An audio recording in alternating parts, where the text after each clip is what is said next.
प्रयागराज में उमेश पाल हत्याकांड के शूटर गुलाम मोहम्मद पर बुलडोजर वाला एक्शन, घर पर चला बुलडोजर।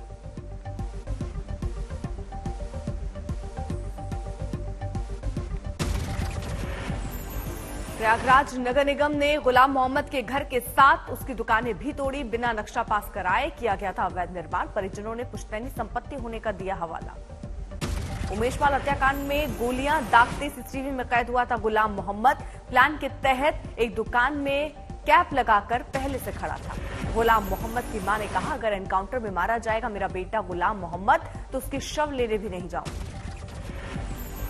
गलत तो गलत की, बिल्कुल गलत की है, बिल्कुल गलत की है। जो सजा उनका देना हो आप लोग दीजिए, हम कुछ भी नहीं कहेंगे।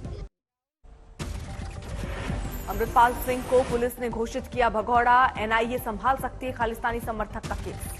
पंजाब में आज भी मोबाइल, इंटरनेट और एसएमएस पर रोक, अमृतपाल की तलाश जारी। अमृतपाल सिंह पर कार्रवाई के बीच पंजाब पुलिस और आरएएफ ने किया फ्लैग मार्च, लोगों से शांति बनाए रखने को कहा। अमृतपाल सिंह को अवैध रूप से हिरासत में लेने वाली याचिका पर हाईकोर्ट ने जारी की नोटिस। अमृतपाल के घर से एकेएफ जैकेट बरामद, जांच में जुटी पुलिस।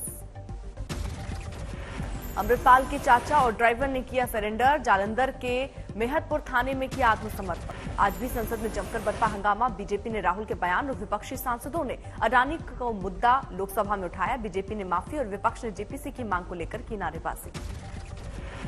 जिस प्रकार से दुरुपयोग हो रहा है और विपक्ष के नेताओं को जेल में डाला जा रहा है। लोकसभा स्पीकर ने प्रदर्शनकारी सांसदों के प्लेकार्ड्स लहराने पर जताया ऐतराज। प्रश्नकाल के बाद उनकी मांगों पर बहस का दिया था आश्वासन। प्रदर्शनकारी सांसदों की नारेबाजी जारी रहने पर लोकसभा की कार्यवाही 2 बजे तक के लिए स्थगित की गई। राज्यसभा में भी बरपा हंगामा, कार्यवाही को 2 बजे तक के लिए स्थगित किया गया। राहुल गांधी ने स्पीकर को लिखा खत, रूल 357 के तहत लंदन में दिए बयान पर लोकसभा में बोलने की मांगी अनुमति, कार्यवाही शुरू होने पर दिया जाएगा मौका। केंद्रीय मंत्री हरदीप सिंह पुरी ने राहुल गांधी के लंदन में दिए बयान पर माफी की मांग की। कहा, गलत संदर्भ में लोकतंत्र का मुद्दा उठाकर विदेश में खराब की देश की छवि। He's spoken against the minorities, he has spoken against Indian democracy, he's spoken against the basic structure, he's spoken against you all, against the press. संसद में बीजेपी सांसदों के हंगामे पर बोले केंद्रीय मंत्री हरदीप सिंह पुरी, जब देश की छवि पर उठेगी उंगली तो चुप नहीं बैठेगी बीजेपी। बीजेपी यूथ पार्लियामेंट में राहुल पर जेपी नड्डा का बड़ा हमला। कहा, लंदन में बयान देकर राहुल ने लांघ दी है लोकतंत्र की हर मर्यादा, मानसिक दिवालिया हो चुकी है कांग्रेस। मुर्शिदाबाद में टीएमसी नेताओं से बोली ममता, बीजेपी नहीं चाहती संसद चले, राहुल को नेता बनाना बीजेपी का है मकसद। ममता बनर्जी ने कहा, राहुल को नेता बनाने में बीजेपी का फायदा है, उनसे तुलना पर पीएम मोदी को कोई खराब नहीं कहेगा। सीएम ममता ने यहां तक कहा कि राहुल गांधी हैं बीजेपी के सबसे बड़ी टीआरपी, नहीं तो विदेश में उनके बयान पर संसद में नहीं होता इतना बवाल। सीएम ममता के मुताबिक संसद में अडानी, एलआईसी और गैस के दामों पर चर्चा से बचना चाहती है मोदी सरकार, इसलिए बेवजह के मुद्दों पर कर रही हंगामा। राहुल को निशाना बनाने पर कांग्रेस नेता अधीर रंजन चौधरी ने सीएम ममता पर किया पलटवार। कहा, जांच एजेंसियों से बचने के लिए ममता दे रही हैं ऐसे बयान। दिल्ली पुलिस के एक्शन पर कांग्रेस का पलटवार, राहुल गांधी की तस्वीर के साथ किया ट्वीट, लिखा सावरकर समझा क्या, नाम राहुल गांधी है। कांग्रेस के केंद्रीय ट्वीट पर केंद्रीय मंत्री किरण रिजिजू का बयान, कृपया महान आत्मा वीर सावरकर का अपमान न करें, हाथ जोड़कर कर रहा हूं विनती। कांग्रेस नेता बीके हरिप्रसाद ने उठाया राहुल गांधी के घर दिल्ली पुलिस के आने का मुद्दा, किया सवाल, तमाम नेता देते हैं ऐसे बयान, सभी को नोटिस क्यों नहीं देती पुलिस। 2 दिवसीय भारत दौरे पर आए जापान के पीएम, कई अहम मुद्दों पर चर्चा। हैदराबाद हाउस में पीएम ने जापान के पीएम से की वार्ता, G20 में भारत की अध्यक्षता और G7 में जापान की अध्यक्षता पर भी हुई चर्चा।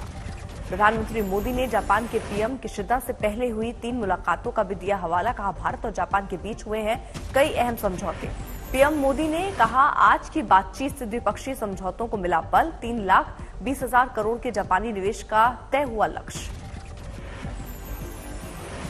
पिछले साल हमने अगले 5 वर्षों में भारत में 5 ट्रिलियन येन यानी 3,20,000 करोड़ रुपए के जापानी निवेश का लक्ष्य तय किया था। पीएम मोदी ने दी जानकारी, जापान के सहयोग से हम मुंबई अहमदाबाद रेल प्रोजेक्ट पर तेजी से आगे बढ़ रहे हैं। पीएम मोदी ने कहा, जापान के पीएम ने मुझे मई महीने में होने वाले G7 सम्मेलन का दिया था न्योता। सितंबर में हम G20 सम्मेलन में फिर से किशिदा का भारत में करेंगे स्वागत। दिल्ली में आज फिर किसानों का जमावड़ा, रामलीला मैदान में किसान महापंचायत का आयोजन, एमएसपी का मुद्दा। संयुक्त किसान मोर्चा के बैनर तले किसान महापंचायत का आयोजन, रामलीला मैदान में दोपहर 3:30 बजे तक डटे रहेंगे किसान। किसान महापंचायत की वजह से रामलीला मैदान में भारी सुरक्षा बल की तैनाती, सुरक्षा बल के 2000 जवान किए गए तैनात। कृषि मंत्री से मिलने पहुंचा प्रतिनिधिमंडल। किसान महापंचायत की वजह से दिल्ली पुलिस ने जारी की ट्रैफिक एडवाइजरी, जेएलएन मार्ग, दिल्ली गेट, अजमेरी गेट की ओर जाने से बचने की सलाह। सोनीपत के कुंडली बॉर्डर पर दिल्ली पुलिस और हरियाणा पुलिस ने बढ़ाई चौकसी। सोनीपत रेलवे स्टेशन से भी किसान कर रहे हैं दिल्ली कूच। गृह मंत्री शाह ने सोमनाथ मंदिर में की पूजा अर्चना, सोमनाथ ट्रस्ट का मोबाइल ऐप भी लॉन्च किया। आज बिहार में सहरसा और नवादा में जनसभा को संबोधित करेंगे अमित शाह। पिछले 6 महीने में गृह मंत्री का ये होगा चौथा दौरा। सलमान खान को मिली धमकी के बाद एफआईआर दर्ज, उनके घर की बढ़ाई गई सुरक्षा। अमिताभ बच्चन ने इंस्टाग्राम पर साझा की रैंप वॉक की पुरानी तस्वीर, स्वस्थ होकर जल्द शूटिंग पर लौटने की जताई उम्मीद। हैदराबाद में फिल्म प्रोजेक्ट के की शूटिंग के दौरान हुए थे घायल। दिल्ली में आज फिर बीआरएस नेता के कविता से ईडी की पूछताछ, ईडी दफ्तर पहुंची कविता। बीजेपी सांसद मनोज तिवारी के चर्चित गाने रिंकिया के पापा पर कार्यकर्ताओं संग मुस्कुराते नजर आए आप सांसद संजय सिंह। पूर्व सीएम दिग्विजय सिंह ने खुले मंच से पंचायत मंत्री को दी चेतावनी, कहा अगर कांग्रेस की सरकार आई तो तुझे छोड़ेंगे नहीं। ओटीटी कंटेंट को लेकर सूचना प्रसारण मंत्री अनुराग ठाकुर का बड़ा बयान, बोले क्रिएटिविटी के नाम पर गाली गलौज बर्दाश्त नहीं। लखनऊ विद्युत कर्मचारी समिति की हड़ताल खत्म, 65 घंटों के बाद आंदोलन को लिया गया वापस। ऊर्जा मंत्री एके शर्मा से बातचीत के बाद बनी बात। आज कर्नाटक दौरे पर राहुल गांधी बेलगांव में करेंगे चुनाव प्रचार।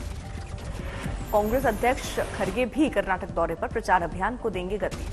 अखिलेश यादव ने कांग्रेस पर साधा निशाना, बोले 2024 लोकसभा चुनाव में अपनी भूमिका तय करे कांग्रेस। भारतीय जनता पार्टी के शक्ति केंद्र संगम कार्यक्रम में पहुंचे राष्ट्रीय अध्यक्ष जेपी नड्डा, 2024 में होने जा रहे चुनावों पर चर्चा। चिराग पासवान ने बिहार के राज्यपाल से की मुलाकात, बिहार की बिगड़ती कानून व्यवस्था पर चर्चा। कन्नौज में पुलिस जीप पर पलटा ओवरलोडेड ट्रक, हादसे में 3 पुलिसकर्मी घायल। इंदौर में राजकोट जा रही बस उज्जैन में पलटी, हादसे में 26 यात्री घायल, अस्पताल में कराए गए भर्ती। उज्जैन पहुंचे क्रिकेटर उमेश यादव, महाकाल के किए दर्शन। मुंबई में शिवाजी पार्क पुलिस स्टेशन के बाहर जॉगर्स ने किया प्रदर्शन। मॉर्निंग वॉक पर निकले साथी की तेज रफ्तार कार से कुचलने से हुई थी मौत। जम्मू कश्मीर के पुंछ में हादसे में 13 छात्रों की समेत 14 लोग घायल, खाई में गिरी वैन। झांसी में 10 दिन में फिर डकैती की वारदात, घरवालों से मारपीट कर 15 लाख नकद और ज्वेलरी की लूट। मुजफ्फरनगर में पुलिस और बदमाशों के बीच मुठभेड़, 15 घंटे में 3 एनकाउंटर, 3 बदमाश गिरफ्तार। इंदौर में शादीशुदा ने दिया युवती को धोखा, दुष्कर्म का मामला दर्ज, आरोपी गिरफ्तार। जमशेदपुर में हुई गोलीबारी, पुलिस ने 2 लोगों को हथियार के साथ किया गिरफ्तार। इंदौर में बेटी की शादी में कर्ज हुआ तो बाप ने अपने मालिक के यहां की चोरी, आरोपी गिरफ्तार।